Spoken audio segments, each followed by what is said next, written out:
Сәлеметсіңдер ме балалар? Бүгін біз ең танымал ойын-сауықтың бірі жапондық анименің қайдан шыққаны туралы сөйлесетін боламыз. Оның тарихы көне заманнан басталады. Ең қызығы, жапондықтар сонау 12-ші ғасырдан бастап хикаяны суреттер арқылы жеткізе бастады.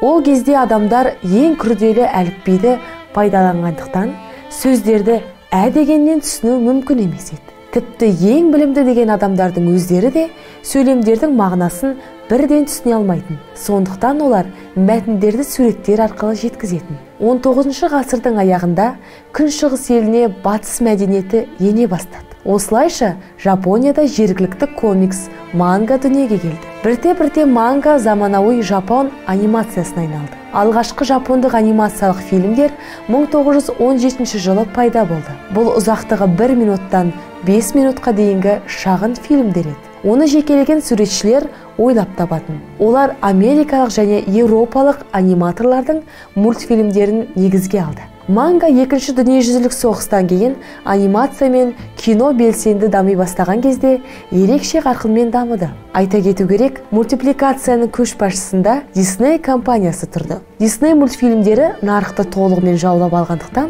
онымен бәсекелесу өте қиын болды. Дегенмен, намысшыл жапон суретшілері өз туындыларын ойлап табуды тоқтатпады. Нәтижесінде 1948 жылы бүгінге дейін жұмыс істеп келе жатқан Toei студиясы құрылды. Жапондық манганың негізгі шеберлерінің бірі Осаму Тедзука. Ол Walt Disney анимациясына қатты қызыққаны сонша студент кезінен манга сала бастады. Осаму өзінің мультфильмдерімен тіпті батыс көрермендерін де қызықтыра алды. Бір қызығы, Тедзука манганы кино принципі бойынша жасады. Ол кадрларды, ракурстар мен жоспарды кинодағыдай құрды. 60-шы жылдардың басында режиссер аниме сапасына жаңа стандарттар қойды. Оның алғашқы атышулы туындысы ақ-қара түсті Астробой аниме сериалы еді.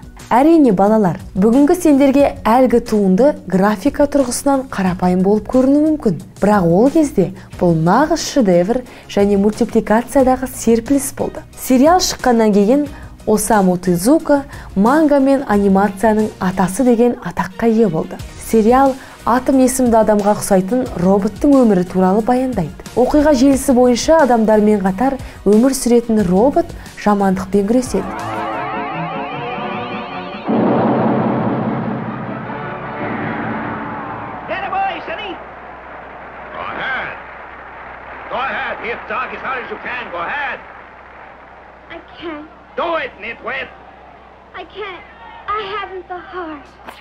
Астробойдан кейін экранға Ақ арыстан Кимба атты мультисериал шығады. Бұл Жапонияның алғашқы түрлі түсті аниме сериал болды. Кимба бірден шетелдік көрерменнің жүрегін жаулады.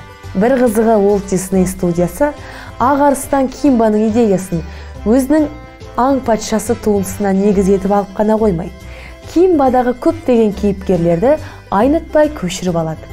Дей тұрғанмен, Disney компаниясы плагиатты жоққа шығарады. 1970 жылдары манга мен аниме асқан жылдамдықпен дами бастады. Жаңа студиялар бірінен соң бірі пайда болды. Суретшілер батыл эксперименттер жүргізді. Олар жанрларды араластырып, ерекше кейіпкерлерді ойлап тапты. Ал технологияның дамуы өте сапалы анимация жасауға мүмкіндік берді. Толық метражды Акира мультфильмі секундына 24 кадрмен түсірілген. Жапон мультипликациясында бұрын соңды болмаған алғашқы аниме болды.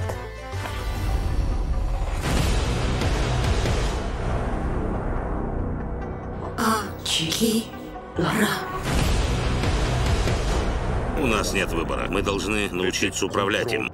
Такого я еще никогда не видел. Этот парень — ключ к разгадке нашей проблемы. В случае чего уничтожьте его немедленно.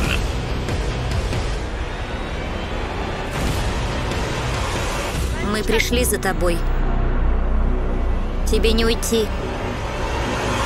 80-ші жылдары ең танымал жапон аниматоры Хаяо Миядзакидің жылдызы жанды. Осы жылдары оның Гибли атты студиясы пайда болды. 1984 жылы режиссер өзінің алғашқы танымал мультфильмі «Жел алқабындағы Наусика», одан кейін «Аспандағы Лапута сарайы», 1988 жылы «Менің көршім Тоторо» және 1989 жылы «Кикиді жеткізу қызметі» атты туындыларын жарыққа шығарады. Хаулдың қозғалатын сарайы және рухтан қашқан мультфильмдерін режиссердің өлмес туындылары десе артық айтқандық емес.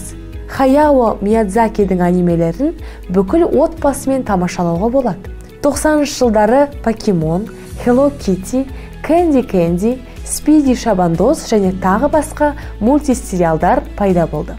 Осы туындылар әлемдегі барлық баланың көңілінен шықты десе болады. Әсіресе зұлымдықпен күресу үшін жауынгерге айналатын орта мектеп оқушылары туралы Sailor Moon мультфильмі жас көрермендерге қатты ұнады. Бүгінгі таңда аниме Жапонияда ойлап табылған анимация ғана емес, ол көптеген жанрлар мен стильдерді біріктірген бір тұтас әлем. Әртүрлі жастағы адамдарға арналған анименің кинематографиядағы алатын орны ерекше. Ал сендердің сүйікті анимелерің бар ма? Осымен сабағымыз аяқталды. Енді мен сендердің 3 сұраққа жауап берулеріңді сұраймын. Бірінші сұрақ. Алғашқы жапондық анимациялық фильмдер қай жылы пайда болды? Екінші сұрақ. Атом деген робот туралы сериал қалай аталады?